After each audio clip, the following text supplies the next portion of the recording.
നമസ്കാരം. സ്പോട്ട് ലൈവിലേക്ക് സ്വാഗതം. ജാതിയും മതവും നോക്കാതെ പരസ്പരം സ്നേഹിച്ചവർ, പിന്നീട് വിവാഹം കഴിക്കാനായി അഭയം തേടി കേരളത്തിലേക്ക് എത്തിയവർ. മധ്യപ്രദേശ് സ്വദേശിനി മൊണാലിസയുടെയും ഉത്തർപ്രദേശ് സ്വദേശി ഫർമാൻ ഖാന്റെയും വിവാഹം കേരളത്തിലെയും അതോടൊപ്പം തന്നെ ദേശീയതലത്തിലെയും മാധ്യമങ്ങൾ ചർച്ച ചെയ്തതാണ്. ഇരുവരുടെയും ലവ് ജിഹാദ് പ്രണയമാണ്. പ്രണയക്കെണിയിലൂടെ മൊണാലിസയെ ചതിയിൽപ്പെടുത്തിയതാണെന്ന രീതിയിലായിരുന്നു ചില ചർച്ചകൾ ഉൾപ്പെടെ ചില ആരോപണങ്ങൾ ഉൾപ്പെടെ ഉയർന്നു വന്നത്. എന്നാൽ അതിനുശേഷം, ഈ വിവാഹത്തിന് ശേഷം മൊണാലിസയും ഫർമാൻ ഖാനും വിശദീകരണവുമായി രംഗത്തെത്തുന്നു. താൻ സ്വമേധയാ പ്രണയിച്ച് വിവാഹം കഴിച്ചതാണ്, 18 വയസ്സ് പൂർത്തിയായതാണ്, സ്വന്തം ഇഷ്ടപ്രകാരമാണ് ഫർമാൻ ഖാൻ വിവാഹം കഴിച്ചതെന്ന്, ലവ് ജിഹാദ് അല്ലെന്നുമായിരുന്നു മൊണാലിസയുടെ വിശദീകരണം. അങ്ങനെ ആ വിവാദം കെട്ടടങ്ങിയെന്ന് കരുതിയെങ്കിൽ തെറ്റി. ഇപ്പോൾ പുതിയ ആരോപണവുമായി മൊണാലിസയുടെ മാതാപിതാക്കൾ രംഗത്തെത്തിയിരിക്കുന്നു. പോലീസിൽ പരാതി നൽകിയിരിക്കുന്നു. മൈനറായ മകളെ തെറ്റിദ്ധരിപ്പിച്ച് വിവാഹം കഴിപ്പിച്ചുവെന്ന് ആരോപിച്ചാണ് മൊണാലിസയുടെ മാതാപിതാക്കൾ മധ്യപ്രദേശിലെ മണ്ഡലേശ്വർ DSPക്ക് പരാതി നൽകിയിരിക്കുന്നത്. 2026 മാർച്ചിൽ ഉത്തർപ്രദേശ് സ്വദേശിയായ ഫർമാൻ ഖാൻ എന്നയാൾ മകളെ തട്ടിക്കൊണ്ടുപോകുകയായിരുന്നുവെന്നാണ് പരാതിയിൽ പറയുന്നത്. മകൾ വിവാഹം അറിഞ്ഞത് സോഷ്യൽ മീഡിയ വഴിയാണ്. മകളെ ലവ് ജിഹാദിന്റെ കെണിയിൽപ്പെടുത്തിയിരിക്കുകയാണെന്നും പരാതിയിൽ ആരോപിക്കുന്നു. വിവരങ്ങളുമായി ന്യൂസ് ഡെസ്കിൽ നിന്ന് അജയ് സുധാ ബിജുവും തിരുവനന്തപുരത്ത് നിന്ന് സാരംഗ് സുധാകരനും ചേരുന്നു.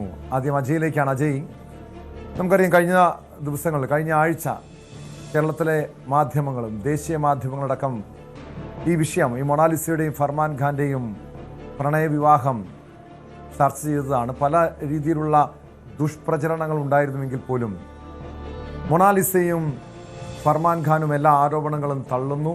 തങ്ങൾ സ്വന്തം ഇഷ്ടപ്രകാരം വിവാഹം കഴിച്ചവരാണ്, പ്രായപൂർത്തിയായി എന്നൊക്കെ അതിൻ്റെ ജനന സർട്ടിഫിക്കറ്റ് അടക്കം ഹാജരാക്കിക്കൊണ്ടായിരുന്നു ഇരുവരും മാധ്യമങ്ങൾക്ക് മുന്നിലെത്തിയത്. അങ്ങനെ ആ വിവാദം കെട്ടടങ്ങിയെന്ന് നമ്മൾ കരുതിയതാണ്, നമ്മൾ വിശദമായി ചർച്ച ചെയ്തതാണ്. പക്ഷേ ഇപ്പോൾ മൊണാലിസയുടെ മാതാപിതാക്കൾ പോലീസിൽ പരാതി നൽകിയിരിക്കുന്നു. എന്താണ് പരാതിയിൽ പറയുന്നത്? പ്രത്യേകിച്ച് ഇതൊരു മൈനറായിട്ടുള്ള മകളെയാണ് വിവാഹം കഴിച്ചതെന്ന് പറയുന്നു. പക്ഷേ മൊണാലിസ പറയുന്നത് ഈ കഴിഞ്ഞ ജനുവരി 1-ാം തീയതി തനിക്ക് 18 വയസ്സ് പൂർത്തിയായതാണെന്ന്. അങ്ങനെയെങ്കിൽ ആരാണ് ഇവിടെ കള്ളം പറയുന്നതെന്ന് പരിശോധിക്കണം. മാത്രമല്ല, എന്താണ് കുടുംബം പോലീസ് നൽകിയിരിക്കുന്ന പരാതിയിൽ പറയുന്നത്? വളരെ ഗുരുതരമായിട്ടുള്ള കാര്യങ്ങളാണ് ഈ മൊണാലിസയുടെ പിതാവായിട്ടുള്ള ജയ്സിംഗ് ഭോസ്ലെ നൽകിയിട്ടുള്ള പരാതിയിൽ പറയുന്നത്. മധ്യപ്രദേശിലുള്ള മണ്ഡലേശ്വർ DSPക്കാണ് നിലവിൽ ഈ പരാതി സമർപ്പിച്ചിരിക്കുന്നത് എന്നാണ് വിവരമുള്ളത്. ഈ പരാതിയുടെ പകർപ്പും അതിൻ്റെ വിശദമായിട്ടുള്ള കോപ്പി, മറ്റു വിവരങ്ങളെല്ലാം നിലവിൽ പുറത്തു വന്നിട്ടുണ്ട്. ഇതിൽ പറയുന്നത് തൻ്റെ മകളെ സിനിമയിൽ അഭിനയിക്കാൻ വേണ്ടി കേരളത്തിൽ എത്തിയ സമയത്ത് തട്ടിക്കൊണ്ടുപോയി തെറ്റിദ്ധരിപ്പിച്ച് വിവാഹം ചെയ്യുകയായിരുന്നു ഈ പറയുന്ന മുഹമ്മദ് ഫർമാൻ ഖാൻ എന്നാണ് പിതാവ് ഈ പറയുന്ന പരാതിയിൽ ആരോപിക്കുന്നത്. മാത്രമല്ല, മൊണാലിസയ്ക്ക് പ്രായപൂർത്തിയായിട്ടില്ല എന്നുള്ള ഒരു കാര്യം അതും കൂടി ഈ പരാതിയിൽ അദ്ദേഹം ആവർത്തിക്കുന്നുണ്ട്. ഇത് മൊണാലിസ തൻ്റെ വിവാഹ സർട്ടിഫിക്കറ്റിലുള്ള ജനന തീയതി ഉൾപ്പെടെ കാണിച്ചുകൊണ്ട് മാധ്യമങ്ങൾക്ക് മുന്നിൽ വിശദീകരിച്ച കാര്യമായിരുന്നു. എന്നാൽ ഇപ്പോൾ ഈ പുതുതായി സമർപ്പിച്ച പരാതിയിലും ഈ ജയ്സിംഗ് ഭോസ്ലെ ഈ മകൾക്ക് പ്രായപൂർത്തിയായിട്ടില്ല എന്ന് വീണ്ടും എടുത്തു പറയുന്നു എന്നുള്ളത് നമുക്ക് ശ്രദ്ധേയമായ കാര്യമാണ്. അതുപോലെ തന്നെ മകളുടെ ജീവനും അതുപോലെ ജീവിതത്തിനും ഭീഷണിയുണ്ട്.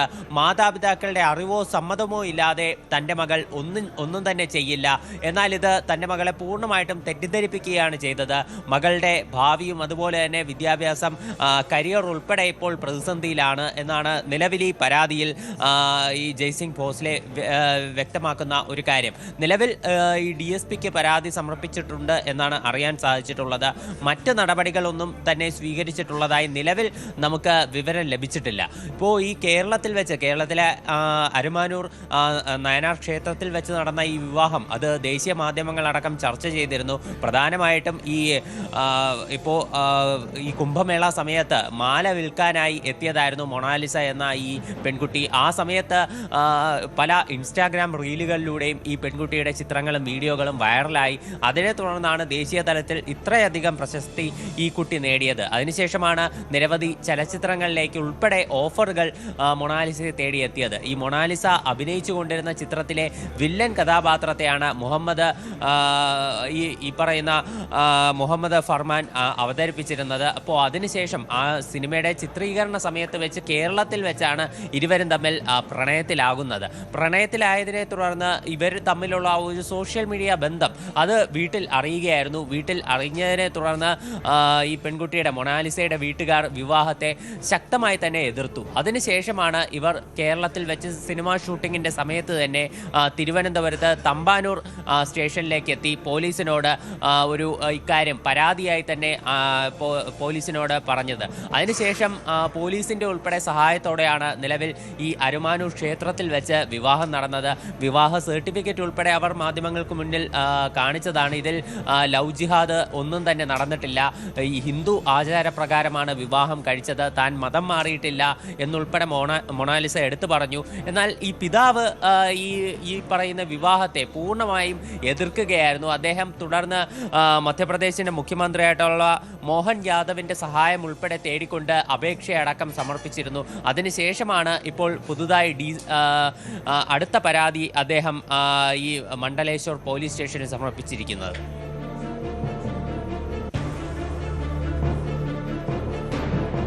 യെസ് അജയ്, കഴിഞ്ഞ ദിവസമാണ് ഈ ഫർമാൻ ഖാന്റെ പിതാവും ചില ആരോപണങ്ങളുമായി രംഗത്തെത്തിയത്. ഇത്തരം മതവിഭാഗത്തിൽപ്പെട്ട മകളെ അംഗീകരിക്കാൻ അവർക്കും ബുദ്ധിമുട്ടുണ്ട്, അതായത് ഈ ഭർത്താവിൻ്റെ കുടുംബത്തിനും ബുദ്ധിമുട്ടുണ്ട് എന്ന രീതിയിലുള്ള ആരോപണങ്ങളാണ്, ചില ആക്ഷേപങ്ങളാണ് ഫർമാൻ ഖാന്റെ കുടുംബവും ഉന്നയിക്കുന്നത്.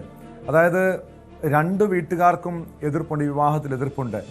ഈ വിവാഹത്തിന് ശേഷം ഇവർ എവിടെയാണെന്ന് അറിയണം. കാരണം ഇനി കേരളത്തിൽ അവർക്ക് അഭയം വേണം. കേരളം ഈ മതേതര ഒരു നാടാണ്.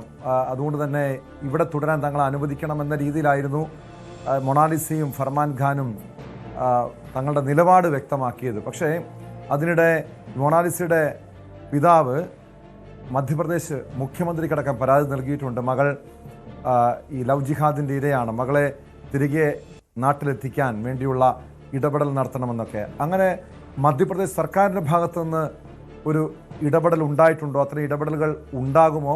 അതോടൊപ്പം പോലീസ് ഈ വിഷയത്തിൽ, ഈ പരാതിയിന്മേൽ എന്ത് നടപടിയായിരിക്കും സ്വീകരിക്കുക?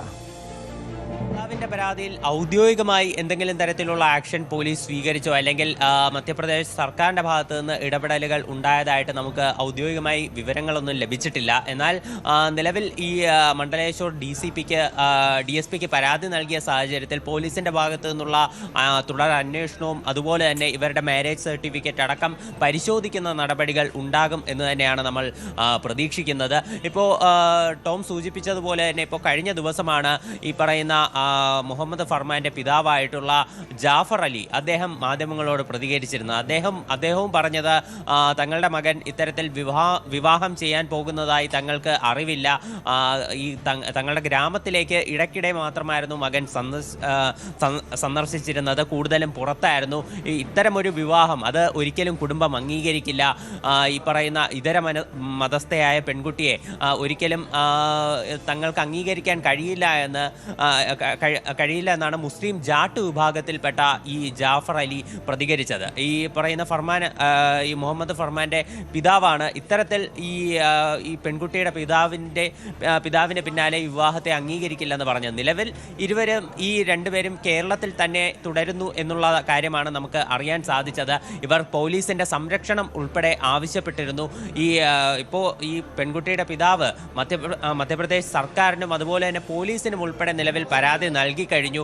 ഈ മകളെ ലവ് ജിഹാദിൽ കുടുക്കി എന്നതാണ് ഈ പിതാവിൻ്റെ ഏറ്റവും പ്രധാനപ്പെട്ട ഒരു ആരോപണം എന്ന് പറയുന്നത്. മാത്രമല്ല ഈ വിഷയത്തിൽ നിരവധി രാഷ്ട്രീയ പ്രമുഖരും അതുപോലെ തന്നെ ചിലർ സാമൂഹികമായി ഇപ്പോൾ ഉന്നതിയിലുള്ള ആളുകളടക്കം പ്രതികരണവുമായി രംഗത്തെത്തിയിരുന്നു. അതിൽ ഏറ്റവും പ്രധാനപ്പെട്ട ഒരാളാണ് സുപ്രീം കോടതി അഭിഭാഷകയും അതുപോലെ തന്നെ BJP നേതാവുമായിട്ടുള്ള നാസിയ ഇലാഹി ഖാൻ.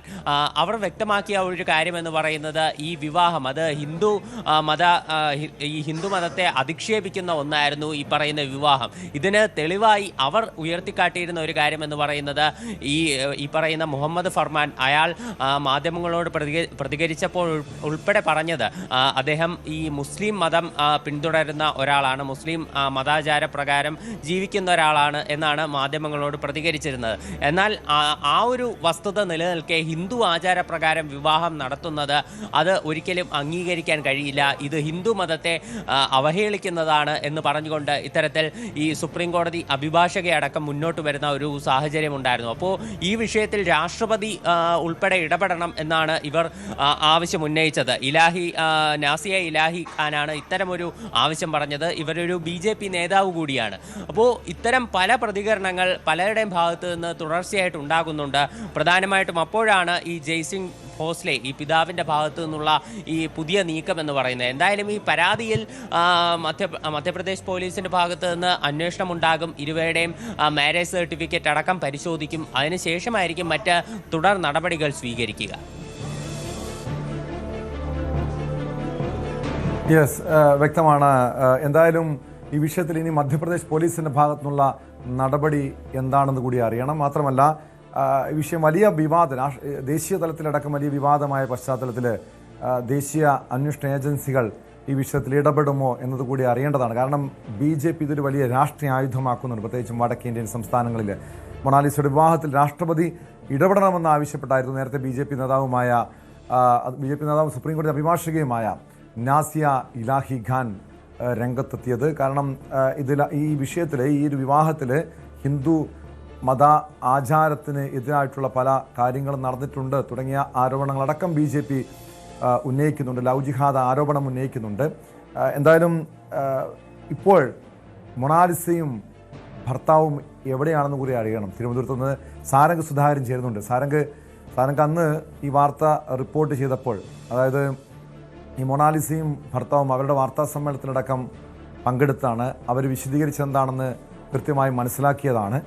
അവരുടെ വിവാഹ സർട്ടിഫിക്കറ്റിൽ മൊണാലിസയ്ക്ക് 18 വയസ്സ് പൂർത്തിയായി, അതായത് കഴിഞ്ഞ ജനുവരി 1-ാം തീയതി 18 വയസ്സ് പൂർത്തിയായതായിട്ടുള്ള വിവരങ്ങളായിരുന്നു രേഖപ്പെടുത്തിയിരുന്നത്. പക്ഷേ ഇപ്പോഴും മൊണാലിസയുടെ പിതാവ് പറയുന്നത് മകൾക്ക് പ്രായപൂർത്തിയായിട്ടില്ല, മകളെ ചതിയിൽപ്പെടുത്തിയതാണെന്ന്. യഥാർത്ഥത്തിൽ അതിൻ്റെ വസ്തുത എന്താണ്? അത്തരമൊരു രേഖകളിലടക്കം വല്ല കൃത്രിമം കാണിച്ചിട്ടുണ്ടോ? വ്യാജരേഖയായിരുന്നു അത്? കാരണം ഈ വിവാഹ സർട്ടിഫിക്കറ്റിനൊപ്പം തന്നെ ജനന സർട്ടിഫിക്കറ്റും മറ്റ് രേഖകളും ഇവർ മാധ്യമങ്ങൾക്ക് മുൻപാകെ ഹാജരാക്കിയിരുന്നു.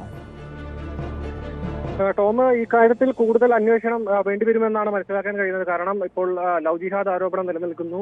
അതിനൊപ്പം തന്നെ കേരളത്തിൽ നിന്നുള്ള, അതായത് നമ്മുടെ ഈ ഒരു രേഖകൾ അടക്കം നൽകിക്കൊണ്ടാണ് ഈ മാരേജ് സർട്ടിഫിക്കറ്റ് അല്ലെങ്കിൽ മാരേജ് രജിസ്റ്റർ ചെയ്തിരിക്കുന്നത് എന്നാണ് മനസ്സിലാക്കാൻ കഴിയുന്നത്. അതിലെന്തെങ്കിലും കൃത്രിമത്വം നടത്തിയിട്ടുണ്ടോ എന്ന കാര്യം അടക്കം പരിശോധിക്കേണ്ടിയിരിക്കുന്നു. എന്ത് തന്നെയായാലും അന്ന് മാധ്യമങ്ങളെ കണ്ട സമയത്ത് മൊണാലിസയും ഭർത്താവും പറഞ്ഞിരിക്കുന്നത്, അതായത് ഇതൊരു ലവ് ജിഹാദോ കാര്യങ്ങളോ മറ്റോ ഒന്നും തന്നെയല്ല. ഈ ഒരു മൊണാലിസയുടെ ആഗ്രഹപ്രകാരമാണ് ഈ ഒരു അമ്പലത്തിൽ വെച്ച് ഈ ഒരു കല്യാണം നടത്തിയത്. അല്ലെങ്കിൽ അതല്ല എങ്കിൽ അതുപോലും ഉപേക്ഷിക്കുമായിരുന്നു. മൊണാലിസയുടെ ആഗ്രഹപ്രകാരമായിരുന്നു അത്. അല്ലാതെ മറ്റ് തരത്തിലൊന്നും തന്നെ ഇതിൽ ഒരു മതസ്പർദ്ധ ഉണ്ടാക്കുന്ന തരത്തിൽ ഒരു കാര്യവും ഇതിലില്ല. അതെല്ലാം സമ്പൂർണ്ണമായി തള്ളിക്കൊണ്ടായിരുന്നു അവരുടെ പത്രസമ്മേളനം. മാത്രമല്ല ഈ ഒരു അച്ഛൻ പെട്ടെന്നൊരു കല്യാണം, അതായത് കുടുംബത്തിൽ നിന്ന് തന്നെയുള്ള മറ്റൊരു യുവാവുമായി കല്യാണം ഉറപ്പിച്ചു. അത് നടക്കാൻ 1-2 ദിവസം ബാക്കി നിൽക്കുകയാണ് പെട്ടെന്ന് തന്നെ മൊണാലിസ കാമുകനൊപ്പം ഈ ഒരു കല്യാണം നടത്തുന്നത്. അതിന് തന്നെ പറയുന്ന കാരണം, ഈ ഒരു അച്ഛൻ ഈ ഒരു കല്യാണ ആലോചനയുമായി മുന്നോട്ട് വന്നില്ല എങ്കിൽ കുറച്ചുകൂടി കഴിഞ്ഞ് മാത്രമേ കല്യാണത്തെ പറ്റി ചിന്തിക്കുകയുണ്ടായിരുന്നുള്ളൂ. അതുകൊണ്ടാണ് പെട്ടെന്ന് ഈ ഒരു കല്യാണത്തിലേക്ക് എത്താനടക്കം കാരണമായത് എന്നായിരുന്നു മൊണാലിസയും ഭർത്താവും പ്രതികരിച്ചത്. എന്ത് തന്നെയായാലും ഇതിൽ കൂടുതൽ വിശദീകരണം, അവരുടെ പ്രതികരണം അടക്കം ഇപ്പോൾ ലഭ്യമായിട്ടില്ല. അപ്പോൾ അവരിപ്പോഴും കേരളത്തിൽ തന്നെ തുടരുകയാണെന്നാണ് മനസ്സിലാക്കാൻ കഴിയുന്നത്. ഇനി ഈ ഒരു പരാതി നൽകിയ അടിസ്ഥാനത്തിൽ അതിന്റെ ബാക്കിപത്രമായി അന്വേഷണം അടക്കം കേരളത്തിലേക്ക് എത്താനുള്ള സാധ്യതയുമുണ്ട്. മാത്രമല്ല ഈ ഒരു നിയമസഭാ തെരഞ്ഞെടുപ്പ് അടുത്തിരിക്കുന്ന സമയത്ത് ഇതൊരു രാഷ്ട്രീയ ആയുധമായി മാറ്റുകയാണെന്നുണ്ടെങ്കിൽ അത് വീണ്ടും ഏത് രീതിയിലേക്ക് മാറുമെന്നും കൃത്യമായി നമുക്ക് ഇപ്പോൾ പറയാൻ കഴിയില്ല. എന്ത് തന്നെയായാലും മൊണാലിസയും ഭർത്താവും ഇപ്പോൾ കേരളത്തിൽ തന്നെ തുടരുകയാണ് കേട്ടോ.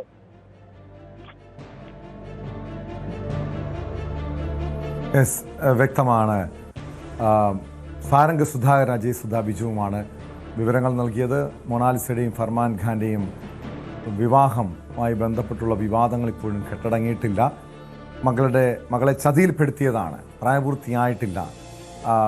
ഈ വിഷയത്തിൽ പോലീസിൻ്റെ ഇടപെടൽ വേണം, മകളെ തിരികെ നാട്ടിലെത്തിക്കണം തുടങ്ങിയ ആവശ്യം ഉന്നയിച്ചുകൊണ്ട് മൊണാലിസയുടെ പിതാവ് മധ്യപ്രദേശ് പോലീസിന് പരാതി നൽകിയിട്ടുണ്ട്. ഇതോടൊപ്പം കഴിഞ്ഞ ദിവസം ഈ ഫർമാൻ ഖാൻ്റെ കുടുംബവും പറയുന്നത് മൊണാലിസ ഇതര മതവിഭാഗത്തിൽപ്പെട്ട മൊണാലിസയെ അംഗീകരിക്കാൻ കഴിയില്ല എന്നാണ്. എന്തായാലും ഈ വിഷയം ദേശീയ തലത്തിൽ ഇനി എങ്ങനെയായിരിക്കും പ്രതിഫലിക്കുക, രാഷ്ട്രീയപരമായും ഇത് വലിയ വിവാദങ്ങൾക്ക്, ചർച്ചകൾക്ക് ഇനി വീണ്ടും വഴിവെക്കുമോ എന്നതാണ് അറിയേണ്ടത്.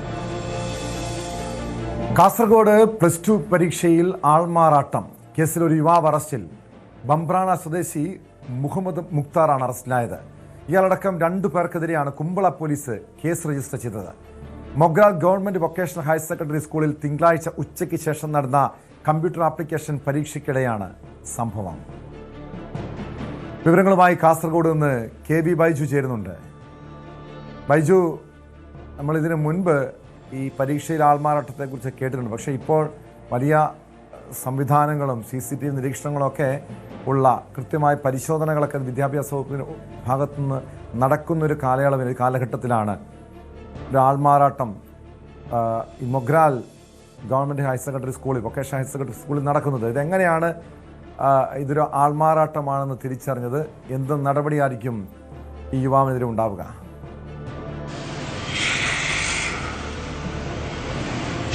ടോമെ, പൊതുപരീക്ഷയുടെ വിശ്വാസ്യത തകർക്കുന്ന രീതിയിലുള്ള സംഭവമാണ് മൊഗ്രാൽ വൊക്കേഷണൽ ഹയർ സെക്കൻഡറി സ്കൂളിൽ നടന്നിട്ടുള്ളത്. അതായത് ടോം സൂചിപ്പിച്ചതുപോലെ തന്നെ തിങ്കളാഴ്ച ഉച്ചയ്ക്ക് ശേഷം നടന്ന കമ്പ്യൂട്ടർ ആപ്ലിക്കേഷൻ പരീക്ഷയിലാണ് ഇത്തരത്തിലുള്ള ഒരു ആൾമാറാട്ടം നടന്നത്.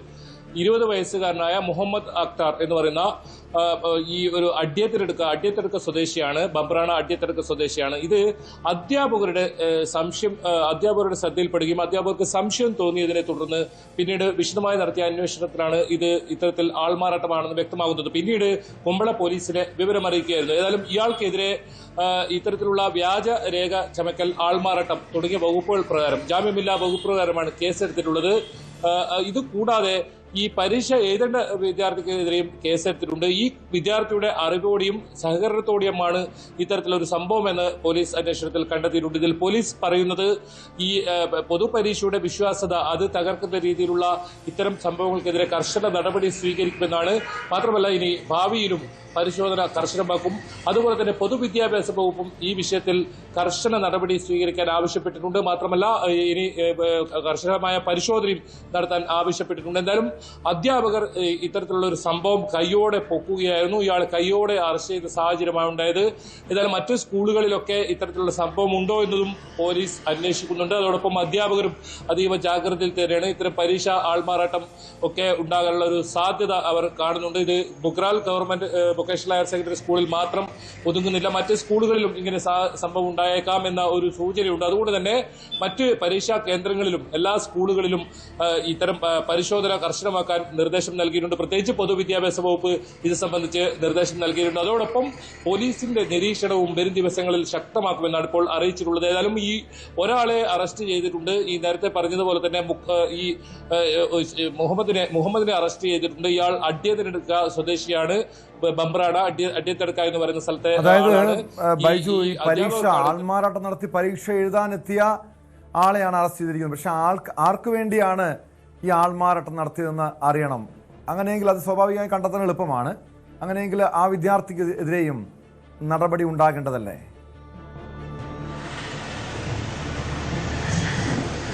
തീർച്ചയായും ആ വിദ്യാർത്ഥിക്കെതിരെയും കേസെടുത്തിട്ടുണ്ട് കുമ്പള പോലീസിന്. അതായത് ഈ സംഭവവുമായി ബന്ധപ്പെട്ട് നിലവിൽ 2 പേർക്കെതിരെയാണ് കേസെടുത്തിട്ടുള്ളത്. കൂടുതൽ അന്വേഷണം നടത്തുന്നുണ്ടെന്നാണ് പോലീസ് പറയുന്നത്. ഈ പരീക്ഷ എഴുതേണ്ട വിദ്യാർത്ഥിയുടെ അറിവോടെയും സഹകരണത്തോടു കൂടിയുമാണ് ഇങ്ങനെ ഒരു സംഭവം എന്നാണ് പോലീസ് അന്വേഷണത്തിൽ കണ്ടെത്തിയത്. അതുകൊണ്ട് തന്നെ വിദ്യാർത്ഥിക്കെതിരെ പോലീസ് കേസെടുത്തിട്ടുണ്ട്. പക്ഷേ അത് പ്രായപൂർത്തിയാകാത്തത് കൊണ്ട് തന്നെ ജുവനൈൽ ജസ്റ്റിസ് ആക്ട് പ്രകാരം അത്തരം നടപടികളിലേക്ക് മാത്രമേ പോലീസിന് കടക്കാൻ സാധിക്കൂ. പക്ഷേ ഈ പരീക്ഷ എഴുതാനെത്തിയ ഇയാളെ 20 വയസ്സുകാരനെ പോലീസ് അറസ്റ്റ് ചെയ്തിട്ടുണ്ട്. മറ്റ് വിദ്യാർത്ഥിക്കെതിരെ ജുവനൈൽ ജസ്റ്റിസ് ആക്ട് പ്രകാരമുള്ള നടപടികളുമായി പോലീസ് മുന്നോട്ട് പോകുമെന്ന് തന്നെയാണ് അറിയിച്ചിട്ടുള്ളത്. മാത്രമല്ല ഇതിൽ വീട്ടുകാരുടെയോ അതല്ലെങ്കിൽ മറ്റേതെങ്കിലും ആരുടെയെങ്കിലും ഒത്താശയുണ്ടോ എന്ന കാര്യം പോലീസ് അന്വേഷിക്കുന്നുണ്ട്. അതോടൊപ്പം സ്കൂളുകളിൽ മുഴുവൻ ഇങ്ങനെ ഒരു നിരീക്ഷണവും പരിശോധനയും ഒക്കെ കർശനമാക്കാനാണ് തീരുമാനിച്ചിട്ടുള്ളത്. എന്തായാലും തിങ്കളാഴ്ച ഉച്ചയ്ക്ക് ശേഷം നടന്ന ഒരു പരീക്ഷയിലാണ് ഇങ്ങനെ ഒരു ആൾമാറാട്ട സംഭവം ഉണ്ടായത്. ഇത് വളരെ ഗൗരവത്തോടു കൂടി തന്നെയാണ് വിദ്യാഭ്യാസ വകുപ്പും അതോടൊപ്പം പോലീസും ഇപ്പോൾ എടുത്തിട്ടുള്ളത്. ബൈജു, ഇത് ഒരു പരീക്ഷയ്ക്ക് മാത്രമാണോ ഈ രീതിയിൽ ആൾമാറാട്ടം നടന്നത്, അതോ ഇതിനു മുൻപ് ഏതെങ്കിലും പരീക്ഷകളിൽ സമാനമായ രീതിയിൽ ആൾമാറാട്ടം നടത്തിയിട്ടുണ്ടോ? വിശദമായി തന്നെ അന്വേഷണം നടത്തേണ്ടതല്ലേ?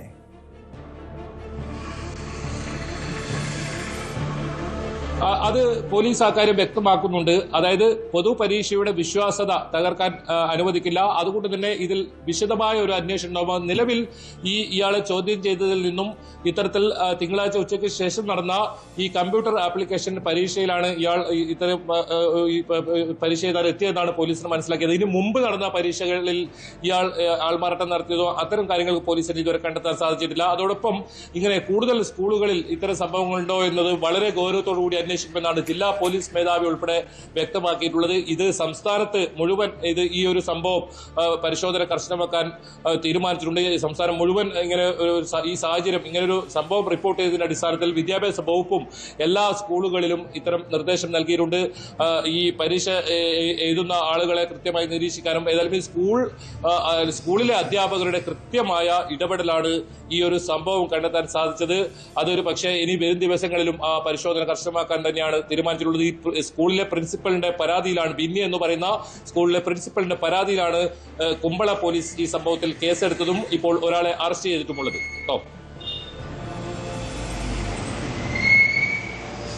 വ്യക്തമാണ്. KV ബൈജു ആണ് കാസർഗോഡ് നിന്ന് വിവരങ്ങൾ നൽകിയത്. കാസർഗോഡാണ് ഹയർ സെക്കൻഡറി പരീക്ഷയ്ക്കിടെ ആൾമാറാട്ടം നടന്ന യുവാവിനെ പോലീസ് അറസ്റ്റ് ചെയ്തിട്ടുണ്ട്. മറ്റൊരു +2 വിദ്യാർത്ഥിക്കെതിരെ കേസും എടുത്തിട്ടുണ്ട്.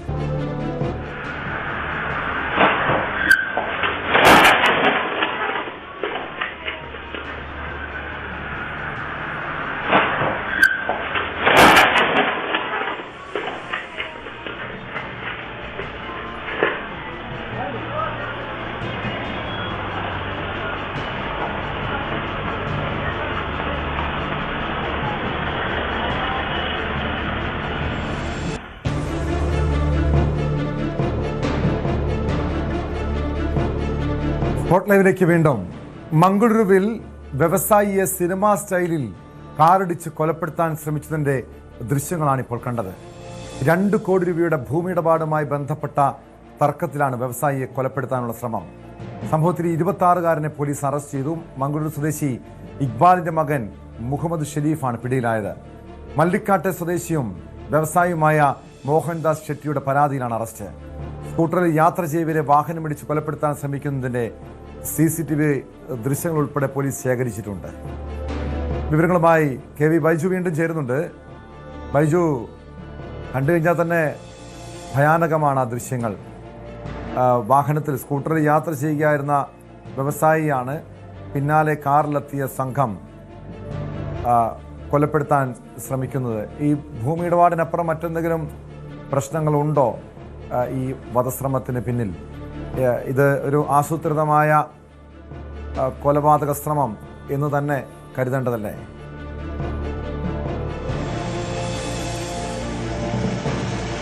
മോഹൻദാസ് ഷെട്ടി എന്ന് പറയുന്ന ഈ വ്യവസായി അത്ഭുതകരമായി, അതായത് തലനാരിഴക്ക് രക്ഷപ്പെട്ടു എന്ന് പറയണം. അത്രത്തോളം ആ ദൃശ്യം ഭീകര ദൃശ്യം തന്നെയാണത്.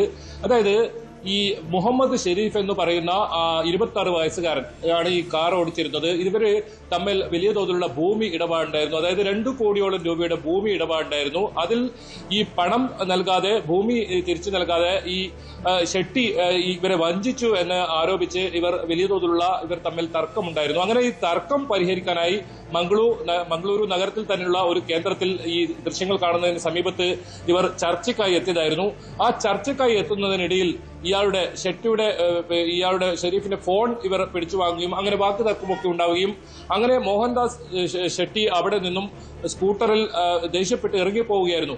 ആ പോകുന്ന സമയത്താണ് മുഹമ്മദ് ഷെരീഫ് കാറുമായി, അതായത് ഇയാളുടെ ഇന്നോവ ക്രിസ്റ്റ കാറുമായി ഈ സ്കൂട്ടറിനെ ഇങ്ങനെ ഇടിച്ചിടുന്നത്. ഏതായാലും നേരത്തെ പറഞ്ഞതുപോലെ തന്നെ തലനാരിഴക്കാണ് മോഹൻദാസ് ഷെട്ടി രക്ഷപ്പെട്ടത്.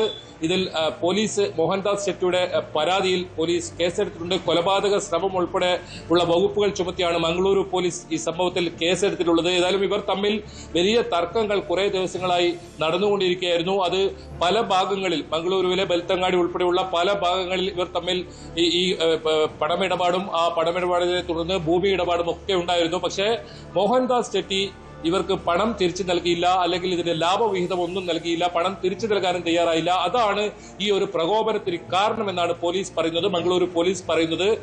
ഇതിൽ കൂടുതൽ പ്രതികൾ ഉണ്ടായേക്കാം. ഇതിൽ ഏതെങ്കിലും തരത്തിൽ ഇയാളുടെ പിതാവും ഈ ഷെരീഫ് എന്ന് പറയുന്ന ഇയാളുടെ ഇക്ബാൽ എന്ന് പറയുന്ന ഇയാളുടെ പിതാവും തമ്മിലാണ് ഇവർ തമ്മിൽ ഒരു കച്ചവടം ഉണ്ടായിരുന്നത്. ഏതായാലും ഈ കച്ചവടത്തിലുള്ള ഈ വഞ്ചന, അതിനെ തുടർന്നുള്ള പക, അതാണ് ഇത്തരത്തിലുള്ള ഒരു കൊലപാതക ശ്രമത്തിലേക്ക് എത്തിയതെന്ന് പോലീസ് കൃത്യമായി പറയുന്നുണ്ട്. ഇയാളെ അറസ്റ്റ് ചെയ്തിട്ടുണ്ട്. കൂടുതൽ അന്വേഷണം ഇപ്പോൾ നടന്നു വരികയാണെന്ന് മംഗളൂരു പോലീസ് വ്യക്തമാക്കുന്നുണ്ട്. ഈ ഭൂമി ഇടപാടുമായി ബന്ധപ്പെട്ട മറ്റ് സംഭവങ്ങളും പോലീസ് അന്വേഷിക്കുന്നുണ്ട്. ഏതെല്ലാം രീതിയിൽ ഇത്തരത്തിലുള്ള തട്ടിപ്പ് നടന്നിട്ടുണ്ടോ, അതല്ലെങ്കിൽ കൂടുതൽ ആളുകളെ ഈ മോഹൻദാസ് ഷെട്ടി വഞ്ചിച്ചിട്ടുണ്ടോ, അത്തരം കാര്യങ്ങളും പോലീസ് അന്വേഷിക്കുന്നുണ്ട്. പ്രധാനമായും ഇയാളെ ഈ വാഹനം ഇടിപ്പിച്ച് കൊലപ്പെടുത്താൻ ശ്രമിച്ചതിനാണ് ഇപ്പോൾ വധശ്രമത്തിന് കേസെടുത്തിട്ടുണ്ട്. ഇയാളെ അറസ്റ്റ് ചെയ്തിട്ടുമുണ്ട്. ടോം. ബൈജു, നമുക്കറിയാം കർണാടകയിലെ തന്നെ ഒരു വലിയ ഒരു ക്രൈം ഹബ്ബായി മംഗളൂരു മാറുന്നുണ്ട്. അത്രയധികമാണ് ഓരോ ദിവസവും കുറ്റകൃത്യങ്ങൾ റിപ്പോർട്ട് ചെയ്യുന്നത്. അവിടെ കൊലപാതകങ്ങൾ, ബലാത്സംഗം, പിടിച്ചുപറി, അങ്ങനെ നിയമവിരുദ്ധ പ്രവർത്തനങ്ങൾ പതിവായി നടക്കുന്ന ഒരു പ്രദേശമാണ്.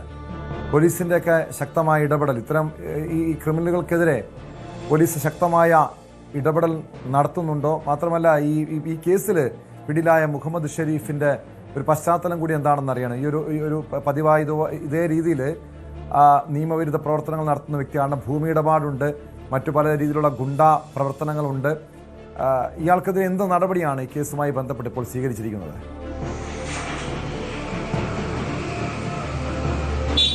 ടോമെ, മംഗളൂരു നഗരം ടോം സൂചിപ്പിച്ചതുപോലെ തന്നെ ഗുണ്ടാ സംഘങ്ങൾ, കൊട്ടേഷൻ സംഘങ്ങൾ, അതോടൊപ്പം മയക്കുമരുന്ന് സംഘങ്ങൾ, ഇവരുടെ ഒരു കേന്ദ്രം അല്ലെങ്കിൽ ഒരു ഹബ്ബ് എന്ന് തന്നെ പറയേണ്ടി വരും.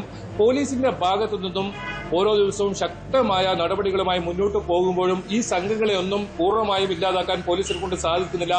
ഈ സമീപകാലത്താണ് ഇത്തരത്തിലുള്ള പക കാരണം ഈ വാഹനത്തിൽ വന്ന് പട്ടാപ്പകൽ CCTV ക്യാമറകൾക്കൊക്കെ മുന്നിൽ നിന്നും വെട്ടിക്കൊലപ്പെടുത്തുന്ന സംഭവം ഉണ്ടായത്. സുഹാസ് ഷെട്ടി എന്ന് പറയുന്ന അയാളെ വെട്ടിക്കൊലപ്പെടുത്തുന്ന സംഭവം ഉണ്ടായത്. ഇങ്ങനെ കൊലപാതകങ്ങൾ ഉൾപ്പെടെ വലിയ തോതിൽ കൊട്ടേഷൻ സംഘങ്ങളൊക്കെ നടത്തുന്ന ഒരു കേന്ദ്രമായി മംഗളൂരു മാറുന്നു എന്നത് വലിയ ആശങ്ക ഉണ്ടാക്കുന്നു. പ്രത്യേകിച്ച് മലയാളികൾ ഉൾപ്പെടെ വലിയ തോതിൽ ആശ്രയിക്കുന്ന ഒരു പട്ടണമാണ്, അല്ലെങ്കിൽ ഒരു നഗരമാണ് ഈ ഒരു മംഗളൂരു എന്ന് പറയുന്നത്. കാരണം ഒരുപാട് മലയാളി വിദ്യാർത്ഥികൾ ഇവിടെ പഠനത്തിനും അതുപോലെ തന്നെ ആശുപത്രി ആവശ്യങ്ങൾക്കായി കോഴിക്കോട് വരെയുള്ള, അതായത് കണ്ണൂർ, കാസർഗോഡ്, കോഴിക്കോട് വരെയുള്ള ആളുകൾ ആശ്രയിക്കുന്ന ഒരു സ്ഥലം കൂടിയാണ് മംഗളൂരു. അങ്ങനെയുള്ള ഒരു സ്ഥലം ഈ ഗുണ്ടാ സംഘങ്ങളുടെ വലിയ താവളമായി മാറുന്ന സാഹചര്യമൊക്കെ ഉണ്ട്. അത് ഈ സമീപ കാലത്തൊക്കെ അറസ്റ്റ് ചെയ്ത പോലീസ് അറസ്റ്റ് ചെയ്ത കേസുകൾ പരിശോധിച്ചാലും നമുക്ക് മനസ്സിലാക്കാൻ സാധിക്കും.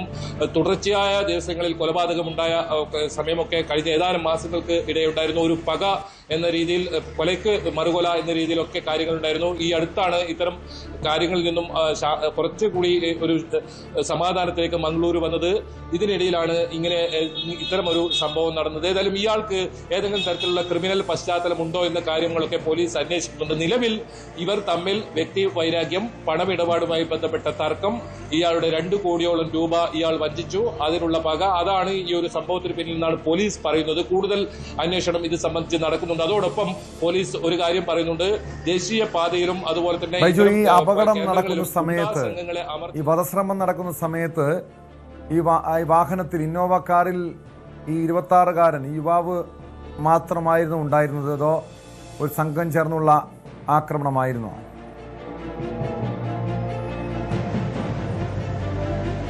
ടോമെ, ഈ സ്ഥലത്തിന് തൊട്ടടുത്ത് ഇവർ തമ്മിൽ ഒരു ചർച്ച നടത്തുകയായിരുന്നു. ഈ പണം സംബന്ധിച്ച ഇയാളിൽ നിന്നും ഏത് രീതിയിൽ തിരിച്ച് എടുക്കാൻ കഴിയുമെന്ന രീതിയിലുള്ളൊരു ചർച്ച നടക്കുകയായിരുന്നു. ആ ചർച്ചയ്ക്കിടെ ഇവർ തമ്മിൽ വീണ്ടും തർക്കമുണ്ടാവുകയും അങ്ങനെ മോഹൻദാസ് ഷെട്ടി അവിടെ നിന്നും ഇറങ്ങിപ്പോകുന്ന, അതായത് അയാളുടെ സ്കൂട്ടറിൽ ഇറങ്ങിപ്പോകുന്ന ഒരു സാഹചര്യമാണ് ഉണ്ടായത്. ഇതേ തുടർന്ന് പ്രകോപിതനായാണ് ഇയാൾ. തനിച്ച് മാത്രമേ ഈ വണ്ടിയിൽ ഉണ്ടായിരുന്നുള്ളൂ. ഇന്നോവ ക്രിസ്റ്റ വാഹനമാണ്. ആ വാഹനം അതിവേഗതയിൽ വന്ന് ഇയാളുടെ സ്കൂട്ടറിലേക്ക് ഇടിച്ച് കയറ്റുകയായിരുന്നു. അത് തെറിച്ച് വീഴുന്നത് നമുക്ക് ആ ദൃശ്യങ്ങളിൽ നിന്ന് കാണാം. ഏതായാലും അത് നേരത്തെ സൂചിപ്പിച്ചതുപോലെ തന്നെ തലനാരിലേക്കാണ് ഈ ഷെട്ടി ഈ അപകടത്തിൽ നിന്നും അല്ലെങ്കിൽ ഇങ്ങനൊരു കൊലപാതക ശ്രമത്തിൽ നിന്നും രക്ഷപ്പെട്ടു എന്ന് വേണം പറയാൻ. ആ ദൃശ്യങ്ങൾ അത്രത്തോളം ഭീകര ദൃശ്യം തന്നെയാണ്. എന്തായാലും ഇയാൾ തരിച്ചു മാത്രമേ ഈ കാറിനകത്ത് ഉണ്ടായിരുന്നുള്ളൂ. പക്ഷേ ഏതെങ്കിലും തരത്തിൽ ഇയാളുടെ പിതാവ് ഈ ഒരു സംഭവത്തിൽ ഉൾപ്പെടുന്നുണ്ടോ, ഇവർ തമ്മിലുള്ള ഇടപാട് അത് ഏത് രീതിയിലൊക്കെ എന്ന കാര്യങ്ങളൊക്കെ പോലീസ് അന്വേഷിക്കുന്നുണ്ട്. മോഹൻദാസ് ചെട്ടിയുടെ പരാതിയിലാണ് നിലവിൽ ഇയാൾക്കെതിരെ കേസെടുത്തതും ഇയാളെ അറസ്റ്റ് ചെയ്തതുമുള്ളത്. അതിൽ അപ്പുറം ഈ പണമിടപാടുമായി ബന്ധപ്പെട്ട മറ്റ് സംഭവങ്ങളും പോലീസ് അന്വേഷിക്കുന്നുണ്ട്. ഇയാൾക്ക് മോഹൻദാസ് ചെട്ടി എന്ന് പറയുന്ന ആൾക്ക് ഏത് രീതിയിലാണ് ഇത്തരത്തിൽ പണം 2 കോടിയോളം രൂപയൊക്കെ ഒരാളിൽ നിന്നും വാങ്ങുക, അങ്ങനെ ഭൂമി ഇടപാട് എന്ന് പറഞ്ഞ് ഈ വഞ്ചിക്കുക, അത്തരം സംഭവങ്ങൾ പോലീസ് അന്വേഷിക്കുന്നുണ്ട്. കൂടുതൽ ആളുകൾക്ക് ഇത്തരം പണം കൊടുക്കാനുണ്ടെന്ന കാര്യം പോലീസ് അന്വേഷിക്കുന്നുണ്ട്. ഏതായാലും ഈ സംഭവം നടന്നതോടുകൂടി മംഗളൂരു നഗരത്തിൽ ഉൾപ്പെടെ മുഴുവൻ പോലീസിന്റെ സുരക്ഷ ശക്തമാക്കുമെന്നാണ് പോലീസ് പറയുന്നത്. ഇത്തരം ക്രിമിനൽ പ്രവർത്തനങ്ങളെ ഒരു കാരണവശാലും അനുവദിക്കില്ല എന്നാണ് പോലീസ് പറയുന്നത്. അതുകൊണ്ട് തന്നെ ശക്തമായ നടപടി ഉണ്ടാകും. ഇയാളെ അറസ്റ്റ് ചെയ്തിട്ട് കൂടുതൽ ഈ സംഭവത്തിൽ അന്വേഷണം ആരംഭിച്ചിട്ടുണ്ടെന്നും മംഗളൂരു സിറ്റി പോലീസ് കമ്മീഷണർ വ്യക്തമാക്കുന്നുണ്ട്. വ്യക്തമാണ്. KV ബൈജു ആണ് വിവരങ്ങൾ നൽകിയത്. മംഗളൂരുവിലാണ് ഭൂമി ഇടപാടുമായി ബന്ധപ്പെട്ട തർക്കത്തെ തുടർന്ന് വ്യവസായിയെ കാറിടിച്ച് കൊലപ്പെടുത്താനുള്ള ശ്രമമുണ്ടായത്. കേസിൽ പ്രതിയെ പോലീസ് അറസ്റ്റ് ചെയ്തിട്ടുണ്ട്. മലപ്പുറം പരപ്പനങ്ങാടിയിൽ പ്രതിയെ പിടിക്കാൻ ശ്രമിക്കുന്നതിനിടെ CIക്ക് കുത്തേറ്റു.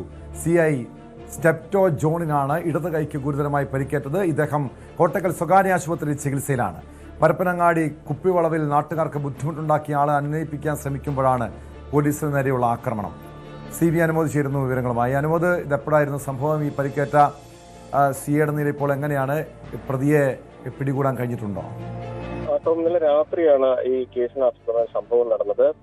പരപ്പനങ്ങാടി സ്വദേശി സജേഷ് എന്ന യുവാവാണ് ഈ ഒരു അക്രമം നടത്തിയത്. ഇയാള് നാട്ടുകാർക്ക് പ്രശ്നമുണ്ടാക്കുന്ന തരത്തിൽ പെരുമാറുന്നതെന്ന വിവരം കിട്ടിയാണ് പോലീസ് അവിടെ എത്തിയത്.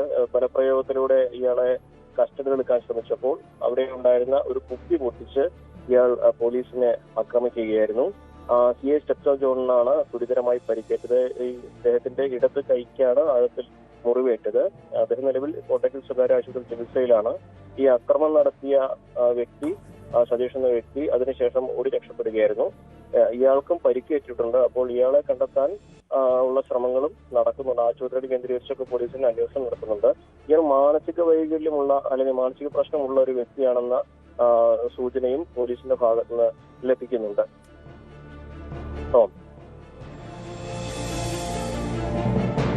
അനുമോദ്, ഇങ്ങനെ ഈ മാനസിക പ്രശ്നമുള്ള വ്യക്തിയാണ്, അത് പോലീസിന് അറിവുണ്ടായിരുന്നു. ഇയാൾ ഇങ്ങനെയൊരു ആക്രമണം നടത്തുമെന്ന് പോലീസ് കരുതിയതാണോ, അതോ പെട്ടെന്നുള്ളൊരു പ്രകോപനത്തിൽ അല്ലെങ്കിൽ പോലീസ് പിടികൂടാൻ എത്തുന്നത് കണ്ട് അപ്രതീക്ഷിതമായി നടത്തിയൊരു ആക്രമണമാണോ ഇത്? ഇയാള് നാട്ടുകാർക്ക് ബുദ്ധിമുട്ടാവുന്ന തോതിൽ അവിടെ പ്രശ്നമുണ്ടാക്കുന്നു. കുപ്പിവളവ് എന്ന സ്ഥലത്ത്, പരപ്പനങ്ങാടി കുപ്പിവളവ് എന്ന സ്ഥലത്ത് അങ്ങനെ ഒരു സംഘർഷം സാധ്യത ഇയാൾ ഉണ്ടാക്കുന്നു എന്നൊരു വിവരമാണ് പോലീസിന് ലഭിക്കുന്നത്. ഇതിന്റെ അടിസ്ഥാനത്തിലാണ് പോലീസ് അവിടെ ചെല്ലുമ്പോൾ കാണുന്നത് ഇയാൾ അവിടെ പ്രശ്നം ഉണ്ടാക്കുന്ന തരത്തിൽ തന്നെയാണ്. തുടർന്നാണ് പോലീസ് ഇയാളെ ബലം പ്രയോഗിച്ച് കസ്റ്റഡി എടുക്കാൻ ശ്രമിച്ചതും അവിടെ വെച്ച് ഈ പോലീസ് ഉദ്യോഗസ്ഥനെ പരിക്കേറ്റതും യാദൃശ്ചിക, അതായത് മുൻകൂട്ടി ഉദ്ദേശിച്ച അക്രമമല്ല. ഇയാൾ അത്തരത്തിൽ പെരുമാറുന്നതിനിടെ ഈ പോലീസിന് സംഭവിച്ച ഒരു മുറിവായിട്ടാണ് ഇതിനെ കാണുന്നത്. എന്നാണെങ്കിലും ഇയാളുടെ ചരിത്രം, കേസ് ഹിസ്റ്ററി പരിശോധിക്കുന്നുണ്ട്. അത് മാത്രമല്ല, ഇയാൾ ഇപ്പോൾ എവിടെയാണെന്നുള്ളത് കണ്ടെത്തുകയാണ് പോലീസിന് മുമ്പിൽ ആദ്യത്തെ വെല്ലുവിളി. അതിനുവേണ്ടി പോലീസ് CCTV ദൃശ്യങ്ങളും അതുപോലെ ആശുപത്രിയിലും ഒക്കെ കേന്ദ്രീകരിച്ചാണ് അന്വേഷണം നടത്തുന്നത്. അനുമോദ്, അതാണ് ഈ ആശങ്കപ്പെടുത്തുന്ന ഒരു കാര്യം. കാരണം നമുക്കറിയാം, ഈ പോലീസുകാരുടെ അവസ്ഥ ഇതാണെങ്കിൽ സാധാരണക്കാരുടെ ജീവിതം, അവരുടെ സുരക്ഷ എത്രത്തോളം വെല്ലുവിളി നൽകുന്നതായിരിക്കുമെന്നതാണ് പ്രധാനപ്പെട്ട ചോദ്യം. ഇന്നലെയും സമാനമായ രീതിയിൽ തൃശ്ശൂർ മണ്ണുത്തിയിൽ പോലീസിന് നേരെ ഒരു ക്രിമിനൽ സംഘങ്ങളുടെ ആക്രമണമുണ്ടായി. അതും പോലീസ് പിടികൂടാനെത്തിയപ്പോഴാണ്. ഇങ്ങനെ പോലീസിനെ പോലും ഭയപ്പെടാത്ത രീതിയിലേക്ക് ക്രിമിനൽ സംഘങ്ങൾ മാറുന്നു. നമുക്കറിയാം, ഈ കഴിഞ്ഞ ദിവസം കൊല്ലം കൊട്ടാരക്കരയിൽ കണ്ട കാഴ്ച ഭീതിപ്പെടുത്തുന്നതായിരുന്നു. കാരണം പട്ടാപ്പകൽ നമ്മുടെ നിയമ സംവിധാനങ്ങളെ വെല്ലുവിളിച്ചുകൊണ്ട് ഗുണ്ടാ സംഘങ്ങളുടെ തേർവാഴ്ച കണ്ടു. ഒരു ഗുണ്ടാ നേതാവിനെ വെട്ടിക്കൊലപ്പെടുത്തിയ സാഹചര്യം കണ്ടു, കാഴ്ച കണ്ടു. ആ ദൃശ്യങ്ങൾ പോലും അത്രയധികം പേടിപ്പെടുത്തുന്നതായിരുന്നു. അത്തരമൊരു സാഹചര്യം, ഒരു ക്രിമിനൽ സംഘങ്ങൾ വലിയ ശക്തിപ്പെടുന്ന ഒരു രീതിയിലേക്ക് മലപ്പുറം മാറുന്നുണ്ടോ, അതോ പോലീസ് ഈ ഗുണ്ടകളെയും ക്രിമിനൽ സംഘങ്ങളെയും അമർച്ച ചെയ്യാനുള്ള നടപടികൾ സ്വീകരിക്കുന്നുണ്ടോ? മറ്റ് ജില്ലകളെ പോലെ മലപ്പുറത്ത് ഗുണ്ടാവാഴ്ചയുണ്ട് എന്നൊന്നും പോലീസ് സമ്മതിക്കുന്നില്ല. പോലീസ് അങ്ങനെ പറയുന്നുമില്ല. ഇത് അങ്ങനെ ഒരു ഗുണ്ടാവാഴ്ചയായിട്ടോ അല്ലെങ്കിൽ അത്തരത്തിലൊരു മറ്റു ജില്ലകളിൽ ഉണ്ടായ സംഭവവുമായി ബന്ധപ്പെട്ട് പറയാവുന്നതുമല്ല. ഇത് ഈ പറയപ്പെട്ട വ്യക്തി മുൻപ് അക്രമങ്ങളിൽ ഏർപ്പെട്ടിട്ടുണ്ടോ, അയാൾക്കെതിരെ കേസുണ്ടോ എന്ന് പോലും പോലീസിന് വ്യക്തമായിട്ട് അറിയില്ല. ഇയാള് മാനസിക ബുദ്ധിമുട്ടുള്ള നേരിടുന്ന ഒരു വ്യക്തിയാണ്. അദ്ദേഹം ആ തരത്തിൽ ജനങ്ങൾക്ക് ബുദ്ധിമുട്ടാവുന്ന തരത്തിൽ അവിടെ ബഹളം വയ്ക്കുകയും പെരുമാറുകയും ചെയ്തപ്പോഴാണ് പോലീസ് അയാളെ വിളിക്കുന്നത്. ഒരു ഗുണ്ടകൾ ഇടപെടുന്ന പോലെ ഒരു പ്രവൃത്തിയായിട്ട് ഇതിനെ കാണാൻ കഴിയില്ല എന്ന് തന്നെയാണ് നമുക്ക് മനസ്സിലാക്കാൻ. ഇത് മറ്റൊരു സാഹചര്യമാണ്. ഒരിക്കലും ഒരു പ്ലാൻ ചെയ്ത് അക്രമമോ പോലീസിനെ വിളിച്ചു വരുത്തി ആക്രമിക്കുകയോ അങ്ങനെ ഒരു ആക്രമിക്കണമെന്നോ മുൻകൂട്ടി പ്ലാൻ ചെയ്ത് ഉദ്ദേശത്താൽ അക്രമം നടത്താനും ആയുധം കയ്യിൽ വെച്ച് നടക്കുന്ന സാഹചര്യമൊന്നുമല്ല ഇവിടെ ഉണ്ടായിട്ടുള്ളത്. ഇത് അത്തരത്തിൽ ഒരു മാനസിക ബുദ്ധിമുട്ട് നേരിടുന്ന ആൾ ആ സമയത്ത് സ്പോണ്ടേനിയസ് ആയിട്ട് ചെയ്ത ഒരു സംഭവമായിട്ടാണ് ഇതിനെ കാണേണ്ടതെന്നാണ് നമുക്ക് മനസ്സിലാക്കാൻ കഴിയുന്നത്. എന്നാണെങ്കിലും ഈ പോലീസിന്റെ ഭാഗത്ത് നിന്ന് പെട്ടെന്നുള്ളൊരു അക്രമം ആയതുകൊണ്ടായിരിക്കാം ഇത് പ്രതിരോധിക്കാൻ കഴിയാതെ പോയത്. ഇതിനു മുമ്പ് ഇയാളെ പിടികൂടിയാൽ മാത്രമേ ഇനി സമാനമായിട്ടുള്ള പ്രശ്നങ്ങൾ ഇയാൾ മുമ്പ് ഉണ്ടാക്കിയിട്ടുണ്ടോ, ഇയാളുടെ ഒരു ഹിസ്റ്ററി എന്താണ് എന്നുള്ള കാര്യങ്ങളൊക്കെ തന്നെ അറിയാൻ കഴിയുകയുള്ളൂ കേട്ടോ.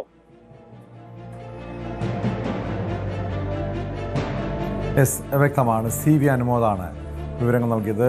മലപ്പുറത്താണ് പ്രതിയെ പിടികൂടാനെത്തിയപ്പോൾ പോലീസ് ഉദ്യോഗസ്ഥന് നേരെ ആക്രമണം ഉണ്ടായത്. CAയുടെ കൈക്ക് പ്രതി കുത്തുകയായിരുന്നു.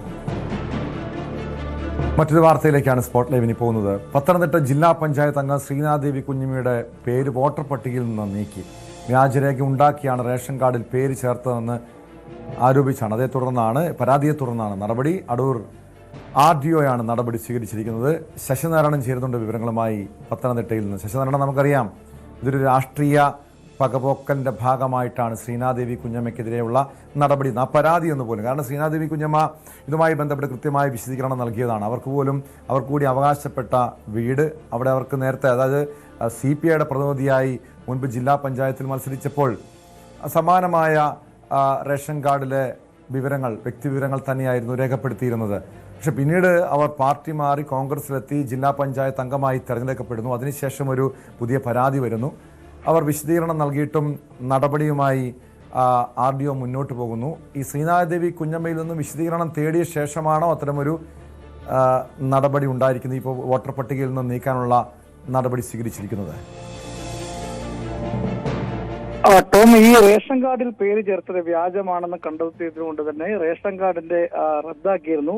അതിനുശേഷമാണ് ഇപ്പോൾ റേഷൻ കാർഡിന്റെ മേൽവിലാസത്തിലുള്ള വോട്ടർ പട്ടികയിൽ അവിടുന്ന് പേര് ഇപ്പോൾ റദ്ദാക്കിയിരിക്കുന്നത്. എന്തായാലും ഇതുമായി ബന്ധപ്പെട്ട് വിശദമായ ഒരു അന്വേഷണം നടത്തിയതാണ് RDO വ്യക്തമാക്കുന്നത്. അതിനുശേഷമാണ് ഇത്തരത്തിലൊരു നടപടിയിലേക്ക് കടന്നിട്ടുള്ളത്.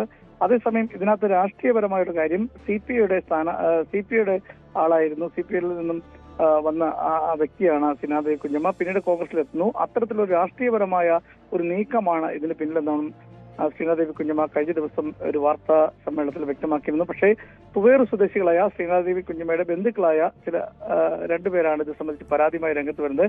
അവർ പറയുന്നത് ശ്രീനാദേവി കുഞ്ഞമ്മ തങ്ങളുമായി യാതൊരു ബന്ധമില്ലാത്ത ആളാണ്. അതുകൊണ്ട് യശോദ എന്ന് പറയുന്ന ആളാണ് ഈ പറഞ്ഞ റേഷൻ കാർഡ് ഉടമ. ആ പേരിലാണ് ശ്രീനാദേവി കുഞ്ഞമ്മ പേര് ചേർക്കുകയും പിന്നീട് അത് റേഷൻ കാർഡ് വരികയും അത് വെച്ചാണ് തെരഞ്ഞെടുപ്പിൽ മത്സരിക്കുകയും ചെയ്തത്. എന്തായാലും പത്തനംതിട്ട ജില്ലാ പഞ്ചായത്ത് അംഗമാണ് ഇപ്പോൾ ശ്രീനാദേവി കുഞ്ഞമ്മ.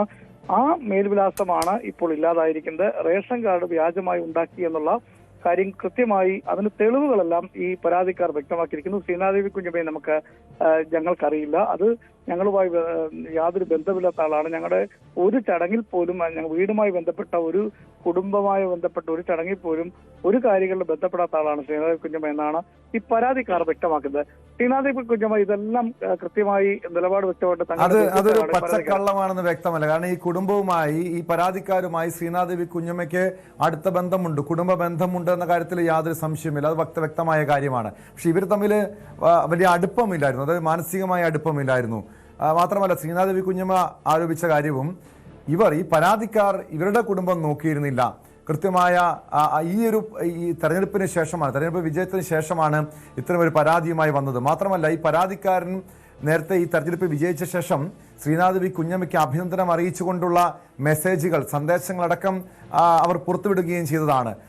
അതുകൊണ്ട് തന്നെയാണ് ഈ ഒരു പരാതിക്ക് പിന്നിൽ കൃത്യമായ രാഷ്ട്രീയമുണ്ട്, രാഷ്ട്രീയ പകപോക്കലിന്റെ ഭാഗമായിട്ടുള്ള ഒരു പരാതിയും നടപടിയുമാണെന്ന് വ്യക്തമാകാൻ കഴിഞ്ഞത്. ഒരുപക്ഷെ ഈ വരുന്ന നിയമസഭാ തെരഞ്ഞെടുപ്പിൽ പോലും കോൺഗ്രസിൻ്റെ സ്ഥാനാർത്ഥിയായി പത്തനംതിട്ട ജില്ലയിലെ ചില മണ്ഡലങ്ങളിൽ ഇവർ മത്സരിക്കുമോ എന്ന രീതിയിൽ പോലും ചില ചർച്ചകൾ പോലും ഉയർന്നു വന്ന ഒരു പശ്ചാത്തലം കൂടിയുണ്ട്. അതുകൊണ്ടൊക്കെ തന്നെ ഇതിനൊരു രാഷ്ട്രീയ പകപോക്കലിൻ്റെ ഭാഗമായിട്ടുള്ള നടപടിയായി കാണണോ ശശിനാരായണൻ? ടോം, തീർച്ചയായിട്ടും രാഷ്ട്രീയ ഒരു പകപോക്കൽ എന്ന് തന്നെയാണ് ശ്രീനാഥ് കുഞ്ഞു പറയുന്നത്. പക്ഷേ നിലവിലത്തെ സാഹചര്യത്തിൽ ഈ രേഖകൾ അത് പ്രധാനമാണ്. ഈ പരാതിക്കാർ കൊണ്ട് ഇവർക്ക് തെളിവായി സമർപ്പിച്ച രേഖകളെല്ലാം ശ്രീനാഥ് കുഞ്ഞമ്മയ്ക്ക് എതിരാണ്. അതുകൊണ്ടാണ് റേഷൻ കാർഡിൽ നിന്ന് പേര് നീക്കിയെന്നുള്ള റേഷൻ കാർഡ് റദ്ദ് ചെയ്യുകയും ഒപ്പം വോട്ടേഴ്സ് ലിസ്റ്റിൽ നിന്ന് പേര് നീക്കാനുള്ള കാരണം റദ്ദ് ചെയ്യാനുള്ള കാരണമെന്നാണ് ആദ്യം വ്യക്തമാക്കിയിരിക്കുന്നത്. എന്തായാലും അതുകൊണ്ടാണ്, കാരണം തെളിവുകളുടെ അടിസ്ഥാനത്തിലാണ് ഇത്തരം നടപടിയിലേക്ക് പോയെന്നാണ് ആർഡിഒ ഇക്കാര്യത്തിൽ ഒരു വ്യക്തമാക്കിയിട്ടുള്ളത്. അതേസമയം നിയമപരമായുള്ള കാര്യങ്ങളിലേക്ക് പോകുമെന്ന് കഴിഞ്ഞ ദിവസം തന്നെ, അതായത് റേഷൻ കാർഡിലെ പേര് നീക്കിയ സമയം തന്നെ നിയമപരമായി ഈ ഡിപ്പാർട്ട്മെന്റുമായി ബന്ധപ്പെട്ട് നിയമപരമായ നടപടികളിലേക്ക് പോകുമെന്നും ശ്രീനാഥ് കുഞ്ഞു വ്യക്തമാക്കിയിരുന്നു. എന്തായാലും നിലവിലത്തെ സാഹചര്യത്തിൽ എന്തായാലും ഈ ഒരു പേര്, അത് വോട്ടേഴ്സ് ലിസ്റ്റിൽ ആ പേര് ഇപ്പം ശ്രീനാഥ് കുഞ്ഞമ്മയുടെ പേര് റദ്ദ് ചെയ്തിട്ടുണ്ട്. അത് വ്യാജ മേൽവിലാസമാണ് എന്നുള്ള രീതിയിലാണ്. അതിന് കൃത്യമായ ഒരു മറുപടിയും ആർഡിഒ നൽകിയിട്ടുണ്ട്. ആ അടിസ്ഥാനത്തിലാണ്, അതായത് കൃത്യമായ തെളിവുകൾ നൽകാത്തതിന്റെ അഭാവത്തിലാണ് ഇത്തരത്തിൽ ഈ പേര് റദ്ദാക്കിയിട്ടുള്ളത്. പക്ഷേ കഴിഞ്ഞ പ്രാവശ്യമെല്ലാം നേരത്തെ എല്ലാം തെരഞ്ഞെടുപ്പിൽ CPIയുടെ സ്ഥാനാർത്ഥിയായിട്ടൊക്കെ മത്സരിക്കുന്ന സമയത്തെല്ലാം ഈ മേൽവിലാസത്തിൽ തന്നെയാണ് ശ്രീനാഥ് കുഞ്ഞമ്മ മത്സരിച്ചിട്ടുള്ളത്. അന്നൊന്നും ഇല്ലാത്തൊരു പരാതി ഇപ്പോൾ എങ്ങനെ വന്നു എന്നുള്ളതാണ് ഇതിന്റെ രാഷ്ട്രീയപരമായുള്ള കാര്യം. എന്തായാലും ഈ പരാതിക്കാർ പറയുന്നത് തങ്ങൾക്ക് രാഷ്ട്രീയമൊന്നുമില്ല, പക്ഷെ ഞങ്ങളുടെ ബന്ധമോ സ്വന്തമോ ഒന്നുമല്ല, ഞങ്ങളുമായി യാതൊരു ബന്ധവുമില്ലാത്ത ആളാണ് ശ്രീനാഥ് കുഞ്ഞമ്മ എന്നുള്ള രീതിയിലാണ് പറയുന്നത്. എന്തായാലും ഇപ്പോൾ നിലവിലത്തെ സാഹചര്യത്തിൽ ഇവർ നൽകിയ പരാതിയുടെ അടിസ്ഥാനത്തിൽ നടത്തിയ പരിശോധനയുടെ അടിസ്ഥാനത്തിലാണ് ശ്രീനാഥ് കുഞ്ഞമ്മയുടെ പേര് ഇപ്പോൾ വോട്ടർ പട്ടികയിൽ നിന്നും നീക്കം ചെയ്തിട്ടുള്ളത്. ടോം, വ്യക്തമാണ്. പത്തനംതിട്ടയിൽ നിന്ന് ശശിനാരായണ വിവരങ്ങൾ നൽകിയത്. മറ്റൊരു പ്രധാനപ്പെട്ട വാർത്തയിലേക്കാണ് സ്പോട്ട് ലൈവിൽ പോകുന്നത്. സ്വാമി ഗംഗേശാനന്ദയ്ക്കെതിരായ ലൈംഗിക അതിക്രമ കേസ് ഹൈക്കോടതി റദ്ദാക്കി. ഗംഗേശാനന്ദയുടെ ഹർജി പരിഗണിച്ചാണ് നടപടി. നിയമ വിദ്യാർത്ഥിനിയെ പീഡിപ്പിച്ചെന്ന പരാതിയിലായിരുന്നു നേരത്തെ സ്വാമി ഗംഗേശാനന്ദയ്ക്കെതിരെ കേസെടുത്തത്. പിന്നീട് ആ കേസ് ക്രൈംബ്രാഞ്ച് അന്വേഷിച്ച കേസ്, അതിൻ്റെ കുറ്റപത്രം അടക്കം വിചാരണ കോടതിയിൽ സമർപ്പിച്ചതാണ്. അതിന് പിന്നാലെയാണ് ഇപ്പോൾ ഇത്തരമൊരു നടപടി ഹൈക്കോടതിയുടെ ഭാഗത്തു നിന്നുണ്ടായിരിക്കുന്നത്. വി വിനോദ് ചേരുന്നു തിരുവനന്തപുരത്ത് നിന്ന് വിവരങ്ങളുമായി. വിനോദ്, ഏറെ പ്രമാദമായ കേസാണ്. സ്വാമി ഗംഗേശാനന്ദയ്ക്കെതിരെ ഗുരുതരമായിട്ടുള്ളൊരു ആരോപണമായിരുന്നു, പരാതിയായിരുന്നു നിയമ വിദ്യാർത്ഥിനെ പീഡിപ്പിച്ചെന്ന കേസ്. ഇപ്പോൾ ഹൈക്കോടതി റദ്ദാക്കിയിരിക്കുന്നു. എന്താണ് കോടതി വ്യക്തമാക്കുന്നത്? ുള്ളത് അതിൽ ഈ പെൺകുട്ടിയെ ഉപദ്രവിച്ചു, ലൈംഗികമായി അതിക്രമിച്ചു എന്ന കേസ്, ആ കേസാണ് കോഷ് ചെയ്തിരിക്കുന്നത്. ആ കേസ് ഹൈക്കോടതി തള്ളിയിരിക്കുന്നു. ആദ്യം 2017 ഈ കേസിനാസ്പദമായ സംഭവം തുടങ്ങുന്നത് ആ സമയത്താണ്. 2017 ഗംഗേശാനന്ദയുടെ ജനനേന്ദ്രിയം മുറിച്ചതുമായി ബന്ധപ്പെട്ട് വലിയ കോളിളക്കമുണ്ടാകുന്ന കേസിൻ്റെ തുടക്കം. ആ സമയത്ത് ഈ പെൺകുട്ടിയെ ലൈംഗികമായി അതിക്രമിച്ചതിൻ്റെ പേരിൽ സ്വയരക്ഷയ്ക്ക് അങ്ങനെ ഒരു കൃത്യം ചെയ്തു എന്ന മൊഴിയാണ് പോലീസിന് നൽകിയത്. ഈ കൃത്യം നടന്ന ശേഷം പെൺകുട്ടി വീട്ടിൽ നിന്ന് പുറത്തേക്ക് ഇറങ്ങി ഓടുകയായിരുന്നു. പിന്നീട് കേസ് കോടതിയിൽ വരുന്ന നിലയുണ്ടായി. അപ്പോൾ ഈ സ്വാമി തന്നെ ഉപദ്രവിച്ചിട്ടില്ലെന്ന് പെൺകുട്ടി മൊഴി മാറ്റിയിരുന്നു. മജിസ്ട്രേറ്റിന് അത്തരത്തിലുള്ളൊരു മൊഴി നൽകി. താൻ സ്വയം ജനനേന്ദ്രിയം മുറിച്ചതാണെന്ന മൊഴി സ്വാമിയും നൽകി. അങ്ങനെ ഈ കേസിൽ മറ്റ് പരാതികളില്ലാത്ത തരത്തിലേക്ക് ഒരു ഘട്ടത്തിലേക്ക് എത്തുകയായിരുന്നു. എന്നാൽ പിന്നീട് സ്വാമി തന്നെ കോടതിയെ സമീപിച്ച് അങ്ങനെയല്ല, ഒരു കൂട്ടം ആളുകൾ തന്നെ ആക്രമിക്കുകയായിരുന്നു, തന്നെ ഉപദ്രവിക്കുകയായിരുന്നു, തനിക്ക് മേൽ ആക്രമണം നടത്തുകയായിരുന്നു എന്ന കാര്യം സ്വാമി മൊഴിയായി നൽകുകയും ആ കേസ് അതേപടി നിലനിൽക്കുകയുമായിരുന്നു. അവിടെയാണ് പെൺകുട്ടിയുടെ വീണ്ടും മൊഴിയുടെ അടിസ്ഥാനത്തിൽ പെൺകുട്ടിയെ ഉപദ്രവിച്ചെന്നുള്ള കേസും കൂടുതൽ സജീവമായത്. അതിൻ്റെ അടിസ്ഥാനത്തിൽ വിചാരണ നടക്കുകയും പിന്നീട് ഹൈക്കോടതിയെ സമീപിക്കുകയുമായിരുന്നു. ഇപ്പോൾ ഹൈക്കോടതി ഈ കേസിൽ നിന്ന് 2 കേസുകളാണുള്ളത്. അതിൽ സ്വാമിയെ പ്രതിയാക്കിക്കൊണ്ടുള്ള കേസാണ് ഒഴിവാക്കിയിരിക്കുന്നത്. ടോം,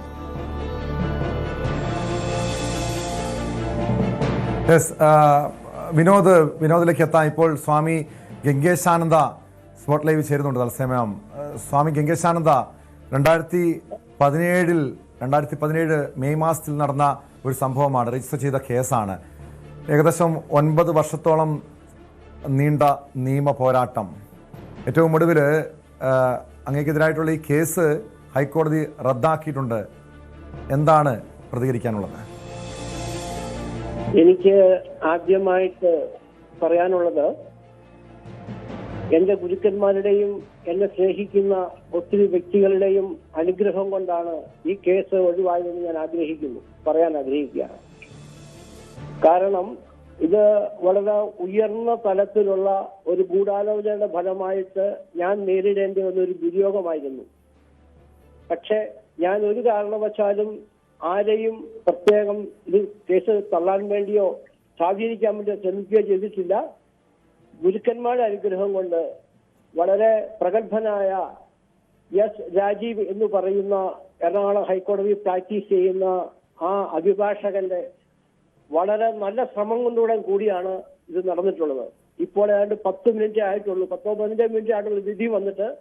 അന്നേരം തന്നെ ഞാൻ ആദ്യം നിങ്ങളെയാണ് വിളിച്ച്, നിങ്ങളെ എന്റെ അടുത്ത സുഹൃത്തായ ആളിനെ വിളിച്ചാണ് ഞാൻ ഇവർ ആദ്യം ചാനലിൽ പറയുന്നത്. കാരണം അത്രയും ഈ സംഭവമായിട്ട് ബന്ധപ്പെട്ട എല്ലാ കാര്യങ്ങളും അറിയാവുന്ന ആളാണ് നിങ്ങളുടെ ചാനലിലുള്ള അരുൺ എന്ന് പറയുന്നത്. അരുണിനെ വിളിച്ചാണ് ഞാൻ ആദ്യം വിവരം പറയുന്നത്. ഇങ്ങനൊരു കാര്യം നടന്നിട്ടുണ്ട്, ഇതിന്റെ മറ്റു കാര്യങ്ങൾ ഇതിനെ ചൂഷണം ചെയ്യുന്ന രീതിയിലുള്ള ഒരു പ്രവർത്തനം ഇതിൽ ഉണ്ടാവില്ല. പക്ഷെ ചട്ടമ്പിസ്വാമിയുടെ ജന്മസ്ഥലം അത് സ്മാരകമാക്കണം. ആ കാര്യത്തിൽ ഞാൻ ഉറച്ചു നിൽക്കുമെന്ന് മാത്രം. ഇത്രയാണ് എനിക്ക് ഇതിനെക്കുറിച്ച് പറയാനുള്ളത്.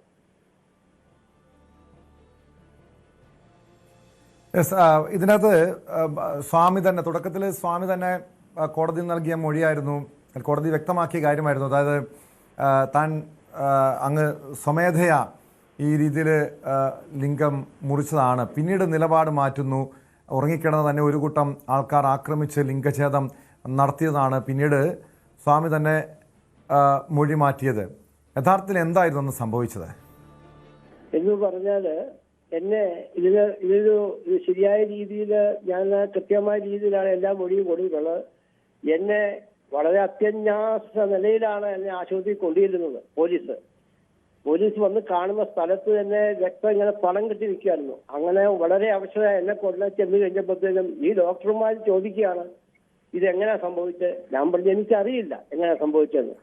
അപ്പൊ ഇവരിത് വിശ്വസിക്കുന്നില്ല. ഇവര് പറയുന്ന ഒരു പെൺകുട്ടിയാണല്ലോ ചെയ്തത്. ഞാൻ പറഞ്ഞു പെൺകുട്ടി എനിക്കറിയില്ല ആരാ ചെയ്തതെന്ന്.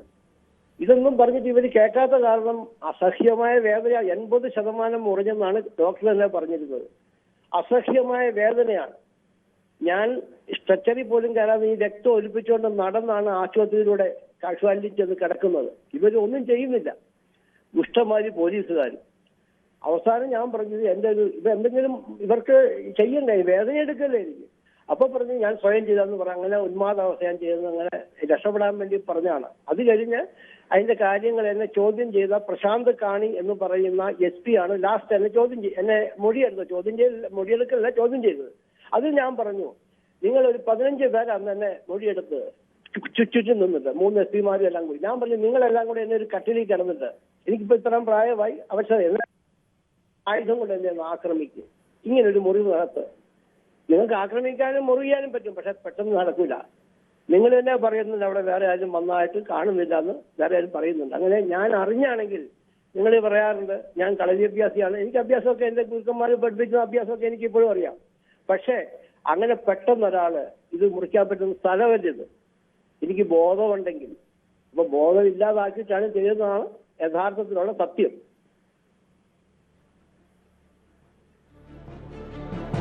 തീർച്ചയായും അങ്ങനെയെങ്കിൽ സ്വാമിയുടെ ലിംഗം മുറിച്ച കേസുമായി ബന്ധപ്പെട്ട നടപടികൾ മുന്നോട്ട് പോകുന്നുണ്ടോ? അവർക്കെതിരെ നിയമ നടപടി ആവശ്യമല്ലേ? അങ്ങയുടെ മുൻ ശിഷ്യൻ അയ്യപ്പദാസും പെൺസുഹൃത്തും ചേർന്ന് നടത്തിയ ഗൂഢാലോചനയും ആക്രമണവും എന്നായിരുന്നല്ലോ പിന്നീട് ക്രൈംബ്രാഞ്ചിന്റെ കണ്ടെത്തൽ. ആ കേസിന്റെ നിലവിലെ സ്ഥിതി എന്താണ്? അതായത് അരുൺകുമാർ എന്ന AC ആണ് എന്നെ ചോദ്യം ചെയ്തത്. അദ്ദേഹമാണ് ഈ കേസ് നോക്കിയത്.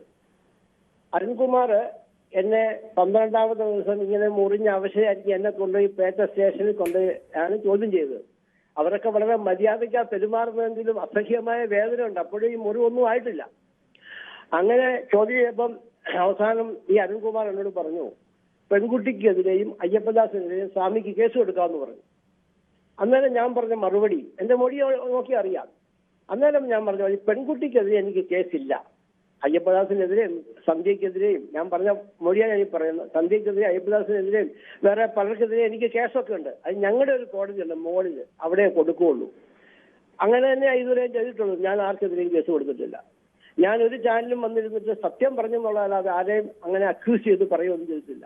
കാരണം ഈ ചെയ്ത ആൾക്കാർക്ക് അറിയാം ആരാ ചെയ്തതെന്ന്. അവരതിന്റെ ഫലം ഈശ്വരൻ മേളിലുണ്ട്. ചട്ടമ്പിസ്വാമി സമാധിയായിട്ടേ ഉള്ളൂ, മരിച്ചിട്ടില്ല. ആ ശക്തിയിൽ വിശ്വസിച്ചാണ് ഇതുവരെ ഞാൻ ഇരുന്നത്. അതിന്റെ പരിസമാപ്തിച്ച് താമസിച്ചു, അതെനിക്ക് പ്രശ്നമല്ല. കാരണം ഞാൻ മഠാധിപതിയല്ല, എനിക്ക് ഭക്തന്മാരും ശിഷ്യന്മാരല്ല, ഞാൻ ആൾദൈവമല്ല, ഞാൻ സാധാരണ മനുഷ്യരാണ്. അന്നും ഇന്നും എന്റെ എല്ലാ കാര്യങ്ങളും സുതാര്യതയുള്ള ആളാണ്. സാമ്പത്തിക ഇടപാടിലല്ല. ഇവരെ ഒത്തിരി നോക്കി, എന്റെ പരിചയമുള്ള ഒത്തിരി സ്ഥലങ്ങളിൽ ചെന്ന് നോക്കി എനിക്കെതിരെ മൊഴി കിട്ടാൻ. ആരും എനിക്കെതിരെ മൊഴി പറഞ്ഞില്ലെന്നാണ് സത്യം. ഇതാണ് ഇതിന്റെ സത്യാവസ്ഥ. പെൺകുട്ടിക്കെതിരെ എനിക്ക് ആദ്യമേ തന്നെ ഞാൻ പറഞ്ഞു എനിക്കെതിരെ സ്വാമിയെ അപകീർത്തിപ്പെടുത്താനുള്ള നീക്കമായിരുന്നോ ഈ കേസിന് പിന്നിൽ? തീർച്ചയായിട്ടും അതായിരുന്നല്ലോ. കാരണം സന്ധ്യക്കെതിരെ 250 കടലാസ് എന്റെ കയ്യിലിപ്പുണ്ട്. ആ സന്ധ്യ ചട്ടമ്പിസ്വാമിയുടെ ജന്മസ്ഥലം ചുടുവിലയ്ക്ക് മേടിച്ചിട്ട് അവര് ചെയ്ത തോന്നിവാസങ്ങൾ, അതായത് പുത്തമ്പാലൻ രാജേഷിനെ കൊണ്ട് അവിടെ വന്ന് ആൾക്കാരെ അടിച്ച് ഈ സന്ധ്യ കുറച്ച് ദിവസം ഒരു 2 മാസത്തോളം ആൾക്കാരെ പ്രതിഷേധിച്ച് അകത്ത് കയറ്റിയില്ല.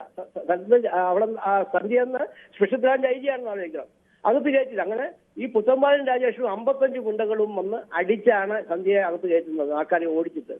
ഇതൊക്കെ വളരെ വ്യക്തമായി നടന്ന ഗൂഢാലോചനയാണ്. ഇതിനെതിരെ ഞാൻ ശരിക്കും വളരെ ശക്തമായ പല നടപടിയും കരുതൽ ഇപ്പൊ ഈ കുറിഞ്ഞ സമയത്ത് പറയാൻ സാധിക്കില്ല. അതിന്റെ വൈരാഗ്യം 180 വയസ്സുള്ള ഒരമ്മയ്ക്കെതിരെ അവരെ പുഷ്കരാശി അമ്മ ടീച്ചറായിരുന്നു, അവർക്കെതിരെ അവരെ കേസെടുത്തു. ഈ പെണ്ണിന്റെ അമ്മയ്ക്കെതിരെ 12 കേസെടുത്ത്, അച്ഛനെതിരെ 6 കേസെടുത്തു. ഞങ്ങൾ സകല നാട്ടിലുള്ള സ്ഥലങ്ങൾക്കെതിരെ ഒരു കേസും ശിക്ഷിച്ചിട്ടില്ലെന്ന് ആലോചിക്കണം. അങ്ങനെയുള്ള ഈ സന്ധ്യയുടെ ദുർനടപടിയെ എതിർത്ത് ഓരോ കാരണം കൊണ്ട് സന്ധ്യയും പിന്നെ എന്റെ കൂടെയുള്ള ചില ആൾക്കാരും എന്നെ ഞാൻ വളർത്തിക്കൊണ്ട് ചെറിയ പിള്ളേരൊക്കെ കൂടി ചേർന്നാണ് എന്നെ ഈ എതിർത്ത് സഹായിച്ചത്. എനിക്കതൊന്നും പരാതിയില്ല. ചട്ടമ്പിസ്വാമിയുടെ ജന്മസ്ഥലത്തിന് വേണ്ടിയല്ലേ, ഇതൊക്കെ ഞാൻ സഹിക്കും. ഞാൻ ഇതുവരെ ഒന്നും ആരോടും പോയി പരാതി പറഞ്ഞില്ലല്ലോ, അവര് ചെയ്തു ഇവരൊന്നും ഞാൻ പറഞ്ഞില്ല. പക്ഷെ സത്യം ഇതാണ്, അതിന്റെ തെളിവുകൾ വേണമെന്ന് അത്യാവശ്യം സന്ധ്യയുടെ തോന്നിവാസങ്ങളുടെ തെളിവ് എന്റെ ഇരിപ്പുണ്ട്.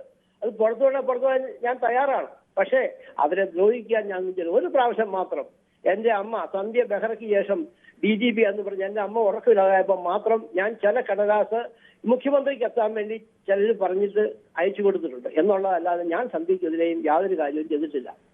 പിന്നെ അവരുടെ കർമ്മം അവർ അനുഭവിച്ചോളും. അവർ ചെയ്തത് ശരിയാണെങ്കിൽ അങ്ങനെ ഇരിക്കട്ടെ. സ്വാമി, അതായത് അങ്ങ് സൂചിപ്പിക്കുന്നത് അങ്ങക്കെതിരായ ഈ കേസിന് പിന്നിൽ ഒരു പോലീസ് ക്രിമിനൽ ഗൂഢാലോചന നടന്നിട്ടുണ്ടെന്നാണോ? അങ്ങനെയെങ്കിൽ അവർക്കെതിരെ തുടർ നിയമ നടപടി സ്വീകരിക്കുന്നുണ്ടോ? അങ്ങക്ക് അപകീർത്തി കേസ് കൊടുക്കാം, മാനനഷ്ട കേസ് കൊടുക്കാം. പ്രത്യേകിച്ചും കോടതിയിൽ നിന്നും ഈ കേസിൽ കുറ്റവിമുക്തനായ സാഹചര്യത്തിൽ ഇനി എന്തായിരിക്കും അങ്ങ് സ്വീകരിക്കാൻ പോകുന്ന തുടർ നടപടികൾ? ഈ ഞാൻ പറഞ്ഞല്ലോ, ഞങ്ങള് സന്യാസിമാരെന്ന് പറയുന്നത് സാധാരണ ആൾക്കാരെ കാര്യം ഒത്തിരി കുറ്റങ്ങളും കുറവുള്ള സന്യാസിമാരുണ്ടെങ്കിലും ഞങ്ങള് കാര്യങ്ങളെ വിശകലനം ചെയ്യുന്നതും പ്രതികരിക്കുന്നതും വളരെ ശ്രദ്ധയോടെ വേണമെന്നാണ് ഗുരുക്കന്മാർ പറഞ്ഞേക്കുന്നത്. ചട്ടമ്പിസ്വാമിയുടെ ജോഡികളെ ജന്മസ്ഥലം നിങ്ങൾക്കറിയാം, ഗുരുദേവന്റെയും അയ്യങ്കാലിലൊക്കെ ജന്മസ്ഥലം സർക്കാർ സംരക്ഷിക്കുന്നുണ്ട്. അതായത് സംഘടനകൾ ഏറ്റെടുത്ത് നടത്തുന്നുണ്ട്. ചട്ടമ്പിസ്വാമി മാത്രം അത്ര കുറഞ്ഞ ഒരാളാണോ? സ്വാമി ജനിച്ച സ്ഥലമാണ് നായനാർ സർക്കാരിന്റെ കാലത്ത് ഗുപ്തൻ നായർ സാറും ശ്രീധരമേനോനും പുതുശ്ശേരി രാമചന്ദ്രനും പത്മനാഭൻ തമ്പിയും രവീന്ദ്രൻ പിള്ളയും സമിതിയെ സർക്കാർ നിയോഗിച്ച ഹൈക്കോടതി നിയോഗിച്ച് അവർ കണ്ടെത്തിയിട്ടുണ്ട് അതാ ജന്മസ്ഥലം. ആ ജന്മസ്ഥലം സന്ധ്യ മേടിച്ചത് ചുളുവരയ്ക്കാണെന്ന് എല്ലാവർക്കും അതുപോലും അന്വേഷണത്തിൽ ഇതുവരെ പരിചയപ്പെട്ടിട്ടില്ല. അത് കാരണം എനിക്ക് ആവശ്യമുള്ളതെന്ന് പറഞ്ഞാൽ ഈ അഹിംസ, അതായത് ചട്ടമ്പിസ്വാമി ഒരു ഉറുമ്പിനെ പോലും ദ്രോഹിക്കരുന്ന ആ ദ്രോഹിക്കാനുള്ള തത്വത്തെ അടിയറച്ച് ഞാൻ ഇതിനെതിരെ ഞാനങ്ങ് സഹിച്ചു, അല്ലെങ്കിൽ അങ്ങ് എടുത്തു. അതിനകത്ത് ദേഷ്യം ക്ഷമാരൂപം തപസ്സിനാന്നാണ്. തപസ്സികള് അതായത് സന്യാസിമാര് ക്ഷമയുള്ളവരായിരിക്കണം എന്നാണ്. തുല്യനിന്ദ സുതിർ മൗനി സന്തുഷ്ടോ ഏനകേനതി എന്നൊക്കെ പറയുന്ന ഭക്തിയോഗത്തിലെ ശ്ലോകങ്ങളൊക്കെ ഞങ്ങൾ ആ ബേസിൽ ഞങ്ങൾ ജീവിക്കുന്നത്. അല്ല ഞങ്ങൾ പറയുന്നതും ഞങ്ങൾ വിചാരിക്കുന്നതും ഞങ്ങൾ പ്രവർത്തിക്കുന്നതും 3 തലത്തിലാണ്. ഇതൊന്നും സാധാരണക്കാരന് പറഞ്ഞാൽ മനസ്സിലായി. അത് കാരണമാണ് ഞാൻ ക്ഷമയോടുകൂടി ഇതിനെ സ്വീകരിച്ചത് ഇതുവരെ.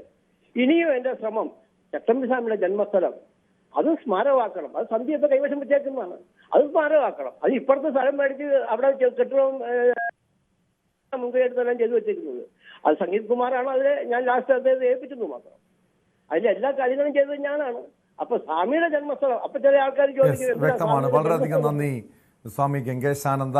എന്തായാലും ഏകദേശം 9 വർഷത്തോളം നീണ്ട നിയമ പോരാട്ടത്തിനൊടുവിലാണ് സ്വാമി ഗംഗേശാനന്ദയ്ക്കെതിരായ ലൈംഗിക അതിക്രമ കേസ് ഹൈക്കോടതി റദ്ദാക്കിയിരിക്കുന്നത്. ഗംഗേശാനന്ദയുടെ ഹർജി പരിഗണിച്ചാണ് കോടതിയുടെ നടപടി. ഇതിനുശേഷം സ്വാമി ന്യൂസ് 18നോട് പ്രതികരിച്ചത് ഈ ഒരു കേസിന് പിന്നിൽ, തനിക്കെതിരായിട്ടുള്ള ലൈംഗിക അതിക്രമ കേസിന് പിന്നിൽ പോലീസ് ക്രിമിനൽ ഗൂഢാലോചന നടന്നിട്ടുണ്ടെന്നാണ്. പോലീസിൻ്റെ ഉന്നത ഉദ്യോഗസ്ഥയ്ക്കെതിരെയാണ് അദ്ദേഹം ആരോപണം ഉന്നയിക്കുന്നത്. സ്പോട്ട്ലൈറ്റ് പൂർണ്ണമാകുന്നു.